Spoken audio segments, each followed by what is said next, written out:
The microphone strangles me every time I do this, but it sounds so much better, and I think that the videos will actually be better because of that. Because the biggest problem I have right now is just the fact that I'm using a shitty 5-year-old headset. Then on the other hand, like, I remember I pre-ordered this game, and it was disappointing. I did not record my first time playing this because I did not think I would do something like this. Though after I had seen what I had seen, I probably would have filmed this. I probably would have played through the game again. At least for like a couple hours to get to the points where I saw the flaws in the map design, where they had started to cut corners. But it's just, while the game feels good to play, it's just very monotonous, especially by yourself.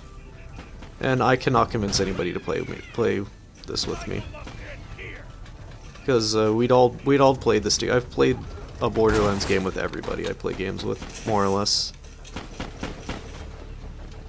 And it always breaks down to the same problem of it just gets repetitive, and if the dialogue isn't keeping you going and the gameplay isn't keeping you going, then all you're doing is grinding, and none of us like to do that. I actually made a pretty good call with Misha. The Lost Legion must have killed this one. The Jacob's weapons are definitely more satisfying than the others. And I remember swapping my weapon out once by the time I reached level 5. Because they just... The other manufacturers don't do enough damage to give you a satisfying experience with a sniper rifle or a high-powered revolver. With a light pistol, that's what TDR Vladov make, and Bandit made in Borderlands 2. And that was fine, but I don't like torque pistols. I have recorded this twice now. I think the second one was much worse. I should have just made a list and then tried going at this just in bullet form. I have played a lot of digital card games, and Shadowverse definitely stands out. I played it more than I played a lot of Faria, and I thought I would be playing a lot more of Shadowverse, even though I really like Faria's aesthetic. Faria looks beautiful. Shadowverse looks beautiful too. And if you think about it, Hearthstone looks really good as well. Duelist has its own nice little design, and I'm not going to say it doesn't look good, because it does. Everything tells you what it needs to, and it doesn't hurt. It doesn't hurt to look at it. But if you think about it, all these card games, they're looking good for the same reason that Necopara looked good, where you have the contrasting colors and the bold outlines. And the sharp animation, like, there's nothing fatty or slow about the animations. They grab your attention, and they don't really waste it either. I'm also really liking to see that, especially with Shadowverse, the whole standard of every card having voice acting is starting to become a thing. And I feel that Hearthstone started that, and I don't know of a card game online that has had that as the standard before Hearthstone.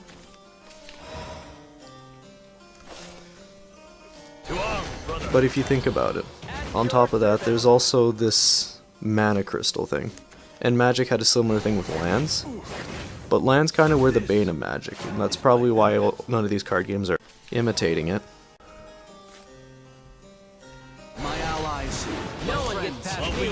The big problem with all these other card games that are trying to, even if they're trying to or not, all these card games coming out after Hearthstone, they're all more complicated, and Hearthstone's biggest strength, besides its visual and audio design, it's very simple. And if you think about it, like, Shadowverse has really heavy synergy. Hearthstone has a lot of mechanics, and it has a lot of cards that work together, but Shadowverse has a lot of cards that exist to interact with other cards. They don't have effects that do things. Like, you'll have the fairy decks. With fairy decks, you need those fairies to make the other cards work. Like, half of the cards produce fairies, and the other half of the cards utilize the fairies. And without both, neither of them are any good at all. One of them's just spreading out stats, and the other one is just undercurve. And you can have cards like with Swordcraft. Swordcraft is great. Erica is best girl. By far. But Swordcraft really relies on having board control. And if you don't have board control, you lose. And that is the biggest weakness. Weakness the power. And if you... I don't know. I haven't played enough to figure out how to do it. Because I split my attention between all these card games too much. And you have card games like Duelist and Faria. They have game boards that you play the cards onto, so it becomes a turn-based strategy game. And Faria also has... I love its mana system so much. Gaining 3 per turn rather than having a set amount that you have to spend. And if you don't spend it all, it's a little inefficient. And just the fact that you can save up the mana really helps with people who enjoy dragging the game out like I do. And it also it's not artificial, but it slows the game down as well by forcing you to close the gap between you and your opponent by producing those lands in the spaces for units to be played on and to move onto. And then on top of all that, Duelist also had the audacity, and then Faria did too in a later patch. I remember seeing that. Positioning, like the best part I think about Hearthstone is that when I started playing, there was a lot of focus on positioning. Where you have cards like that 2/2 Wolf that I can't remember, or Flame Totem. Yeah, that one. And it makes you feel smart, not lucky, when you do something cool with those cards. And Duelist does a lot of that, and I really enjoy it for that. And Faria started doing the same thing as well, and it was really nice. But if you don't concentrate some time into these games, then it doesn't really matter what you do. You're going to feel like you're a little inept, even when you're playing against the computer. And not being able to undo your mistakes and go back. I don't think I've said that in this attempt at recording, and it looks like it's actually going to work this time. Just the fact that you can't undo your mistakes when you're practicing against an AI is such a big misstep in my opinion, because undoing a mistake, doing the play properly, and then seeing how well that pays off would really cement the good habits that would allow you to make those good plays. And just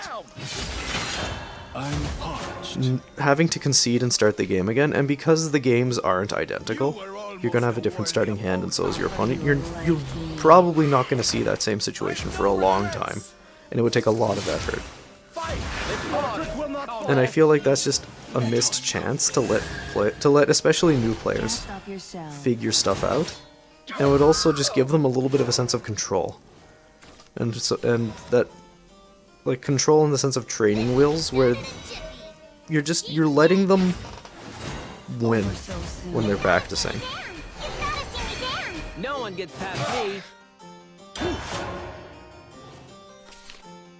So feeble.